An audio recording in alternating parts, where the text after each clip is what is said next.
Hi, I'm Sharon Bill. Welcome to my theory tuition series where we're working together step by step through each of the ABRSM theory grades.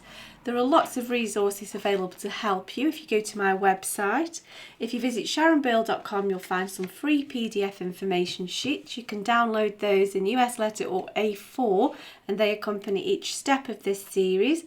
There's also a page with links to all of my YouTube video tutorials, and you can access information about the books I have available. I've written an exam technique guide, how to take your ABRSM Music Theory Exam. It's full of tips and techniques on how to best prepare for your exam and also how to make the best use of your time when you're actually in the exam room working through your paper on exam day. So if you go to sharonbill.com, you'll find it's all there. If you can give me a like, that'd be really great, and subscribe to my channel to keep updated. And now we're going to press on with the last part of paper A of the grade 4 2017 practice papers. So if you turn with me to page 6, we'll have a look at question 5. So please do have a go of this on your own first of all, or at least look at the first little bit of when I work through this with you, and then press pause and have a go on your own. It doesn't matter if you go wrong. Always write in pencil, so you've got an eraser to hand and you can always just rub out if you need to.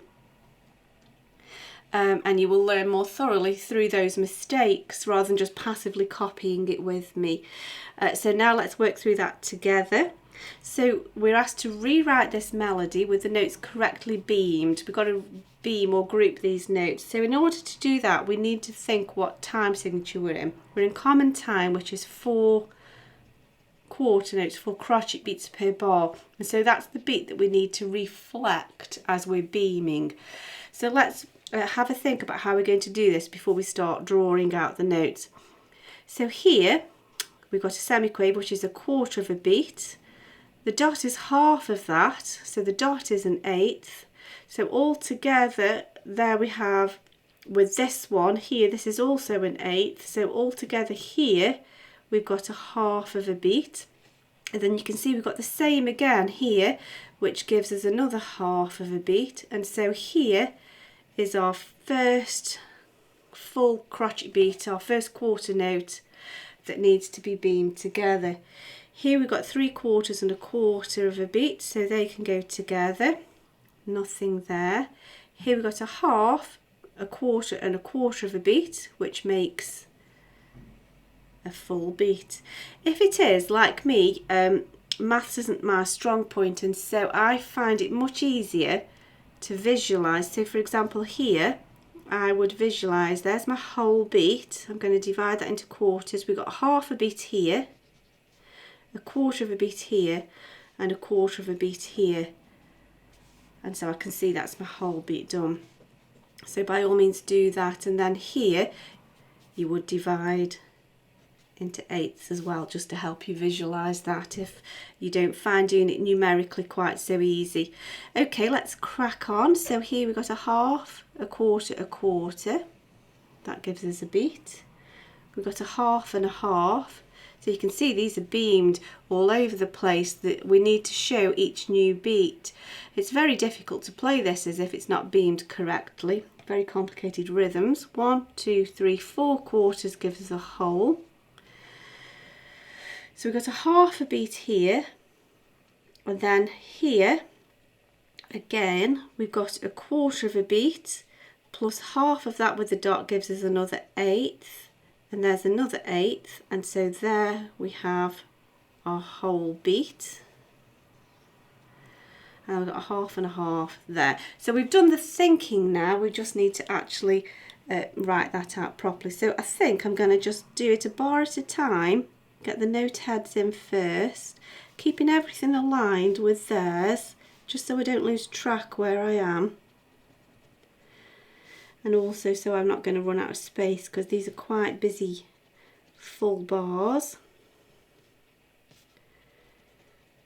And the way they've positioned the notes reflects the time value. Notice that note's further away because it's a full beat. These are all squished together because they're quite short time value. So if I just copy that, and now I'm doing everything as they would want it. So here I'm beaming from here to this D. 1, 2, 3, 4. 1, oops, 2, 3, 4. So I can get those stems in. So they're all going to need, I think I'll use a ruler.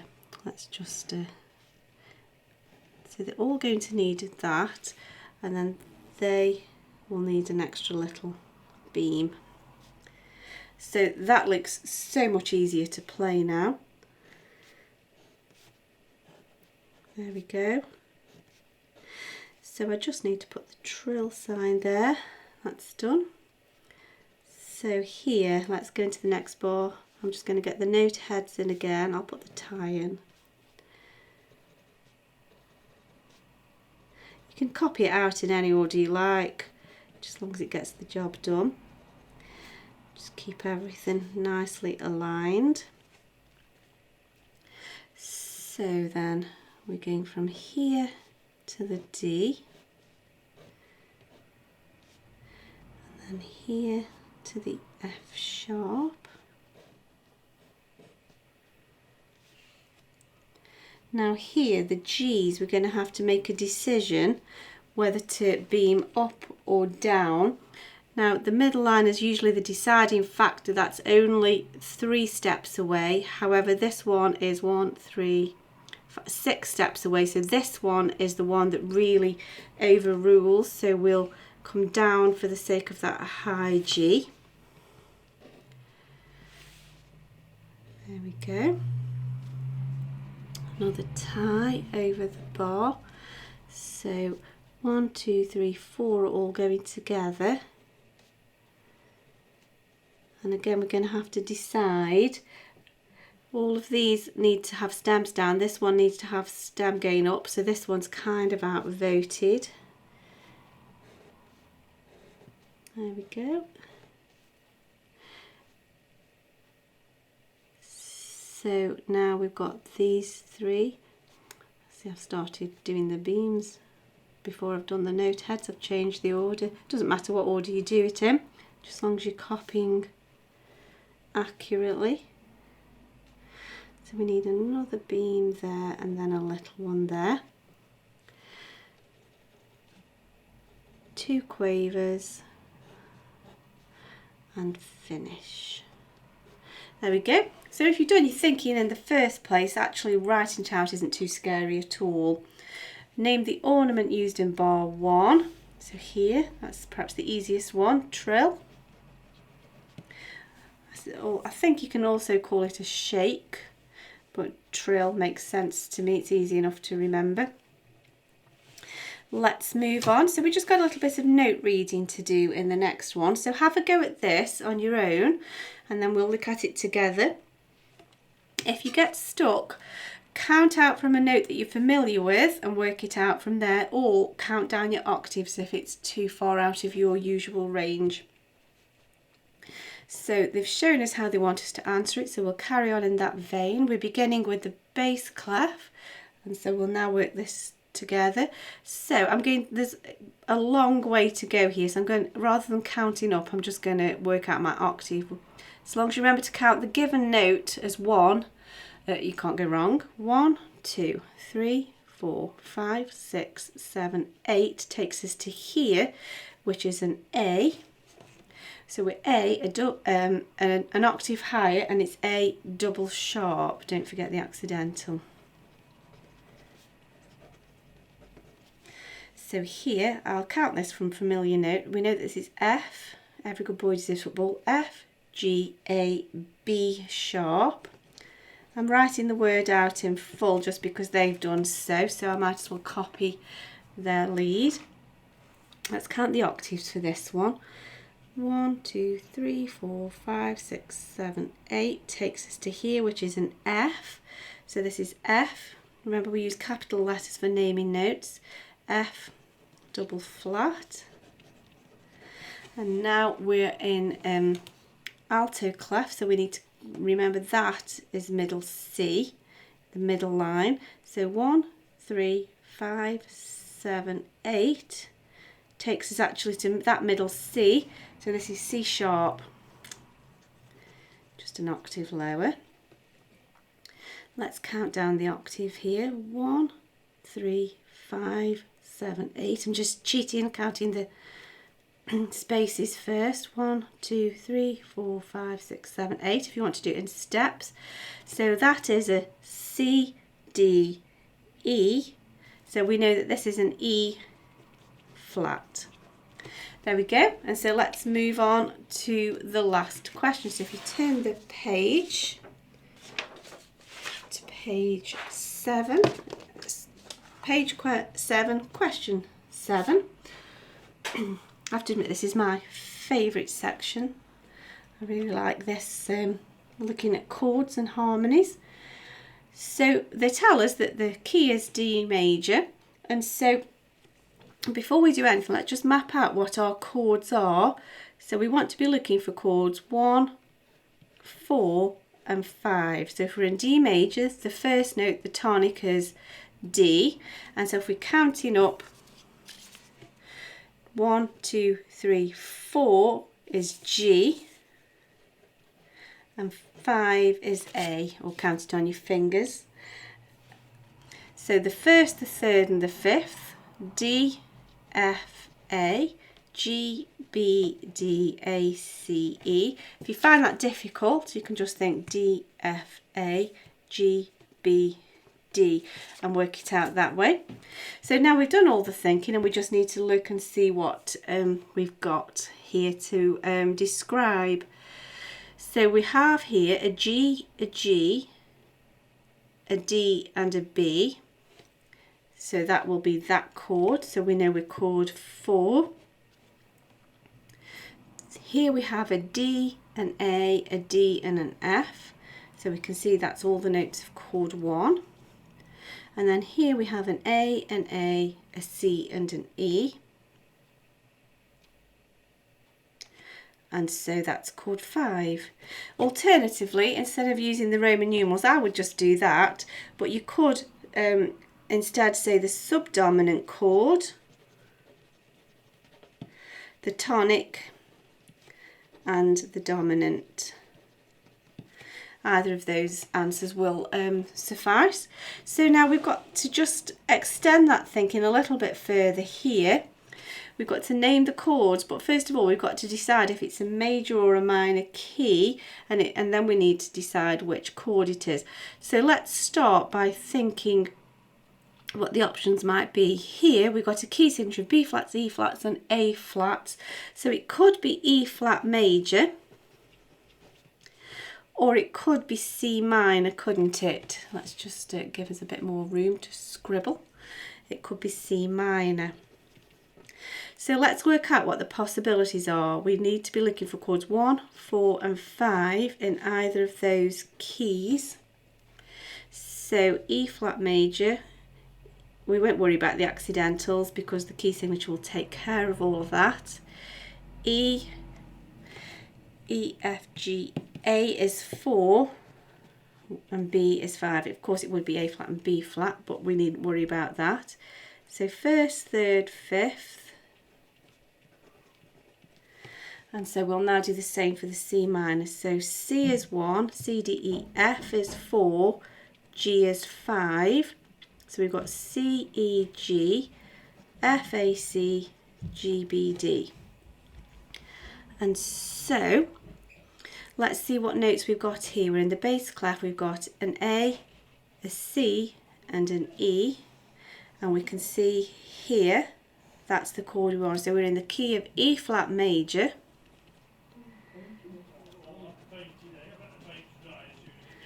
And then we're in chord 4. So chord 4, or you could say the subdominant. There we go. Let's look ahead. Now here, there's actually a clue straight away here that tells us that we're in a minor key. And it also tells us that we're in chord 5 of that minor key, because the minor key always has the raised 7th. And the raised 7th always falls in the middle of that minor triad. So we have a key signature of 1, 2, 3, 4, 5 sharps, which is F, C, G, D, A That's it, yeah. 1, 2, 3, that's it. Going to get carried away there. And that's the key of either B major or G sharp minor. So before I've even worked anything out, I'm just going to go ahead and say it's G sharp minor. I'll show you why that works as well. And it's chord 5. That's the clue that tells us it has to be that because of the raised 7th in the middle of the chord. So if we're in G sharp minor, we'll have chords 1, 4, 5. So G sharp, we needn't really worry about the sharps because the key signature will take care of that. So we'll just let the key signature do its job. So G, A, B, C is 4, D is 5 with all the sharps applied from the key signature. So 1st, 3rd, 5th, 1st, 3rd, 5th, 1st, 3rd, 5th. Here's the chord 5. We're in G sharp minor. The 7th is raised. The F sharp becomes F double sharp. It's F sharp in the key signature. It becomes double sharp. And you can see here we've got C, D, F double sharp, A. You can see that that's the chord. So really, that when we see that in the middle of a chord, we can just tell the answer straight away. But by all means, follow it through and check it out to reassure yourself.